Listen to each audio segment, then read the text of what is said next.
Ya, selamat pagi. Assalamualaikum warahmatullahi wabarakatuh.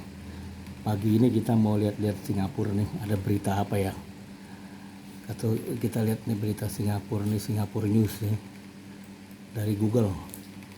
Itu Indonesia raih 13 medali emas WFF Singapore Grand Prix 2023. Jadi ini kejuaraan tentang binaragawan ya, dan kesehatan fisik lah. Medali detailnya bisa lihat di sini nih. Berikutnya ini Singapore name Sin Chen. Sin Chen ini nama orang CEO of Star Singapore. Jadi dia masih muda udah jadi CEO yang terkenal ya, karena kerja kerasnya. Nah ini banyak berita-berita tentang Singapura ya. Exhibition to showcase Singapore transformative journey. Why we are shopping mall in Singapore so boring. Nah, di Singapura juga shopping mall banyak yang tutup ya, mall-mallnya, dan nggak ada pengunjungnya, sepi gitu ya. Dari Indonesia juga udah males datang-datang ke mall. Yang sama keadaannya dengan Jakarta ya pasca pandemi. Nah ini pedestrian friendly upgrades. Nah, ya, jadi untuk pejalan kaki ini benar-benar diperhatikan kok di Singapura ya. Kebanyakan kan orang jarang naik motor, umumnya banyak pejalan kaki. Jadi trotoarnya dirapikan, zebra crossnya dirapikan, dan semua tertib di situ ya. Artinya zebra cross itu nggak bisa dilindas oleh motor atau mobil. Di belakangnya kan ada garis tuh, jadi ada garis di situ agar yang menyeberang nyaman, pejalan kaki nyaman. Satu. Kedua, sewaktu kita mendekati lampu merah, katakan masih lampu hijau ya, jarak 100 meter, itu kita udah siap-siap mau berhenti. Jangan siap-siap tancap gas untuk menerobos lampu kuning, jangan gitu. Kita jadi 100 meter ketika masih lampu hijau, nah kita udah pelan-pelan tuh siap-siap mau berhenti ya. Jadi lampu kuning jangan diterobos, hormatilah pejalan kaki. Jadi trotoarnya diperbagusin, tampak indah, dan juga tertib ya di lampu merah itu ya, terutama zebra cross, walaupun nggak ada orang nyebrang gitu. Kalau kita tertib aman gitu ya. Karena kalau kita berada, pemotor terutama berada di seberangnya atau di depannya zebra cross, itu berpotensi kesambar dari motor atau mobil lainnya yang berada di lawan arah ya gitu, atau di sisi kiri, sisi kanan. Karena apa? Karena banyak orang ngantuk. Kalau udah jam 1 sampai jam 3 itu ngantuk, maupun pagi jam 6 sampai jam 8 banyak truk-truk yang ngantuk gitu loh ya. Itu hati-hati gitu, jadi berpotensi kecelakaan gitu. Kalau makanya dibuatlah zebra cross agak ke dalam sedikit, berarti itu untuk melindungi pemotor juga, karena ada tiang listrik. Kalau kita lihat kan banyak tiang listrik yang udah rubuh, malam-malam ditabrak atau pagi-pagi tabrakan ya kan. Itu harus diperhatikan. Dan di Jakarta ini paling-paling kita bisa ketemu orang 2 kali sehari ya, maksimal gitu.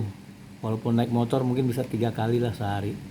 Jadi kita harus waspada, jangan terburu-buru diatur gitu, program hari ini apa, besok apa. 1 minggu tuh ada catatannya gitu, sehingga bisa direncanakan, buatkan planning gitu ya. Jadi nggak terburu-buru di pinggir pada saat di jalan gitu. Nah CNN breaking news ini terutama berita Singapura ya. Nah latest apa ini berita Singapura pagi ini. Wah di sini kita lihat headline-nya nih, apa ini headline-nya, masih ini Kinderland Woodlands abuse. Jadi anak-anak kecil ini dilecehkan oleh guru-gurunya. Nah penyelenggaranya atau sekolahnya didenda 5.000 dolar Singapura. 5.000 dolar Singapura itu kalau kita sekitar 11.000 ya, 11.200. Jadi ya hampir 56 jutaan itu didenda. Dan sekolah itu juga menerima bahwa guru-gurunya itu tidak dipecat sebelumnya, lebih awal gitu ya. Nah ini masalah serius nih, anak-anak kecil dilecehkan di sekolahan ya itu. Jadi ini karena headline news di Singapura. Kampung Gelam, warisan budaya. Ini kampung gelap umumnya nih Muslim ya, orang Malaysia kebanyakan sama orang campuran India lah gitu.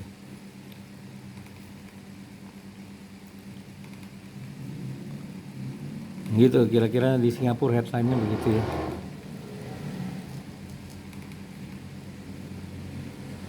Nah,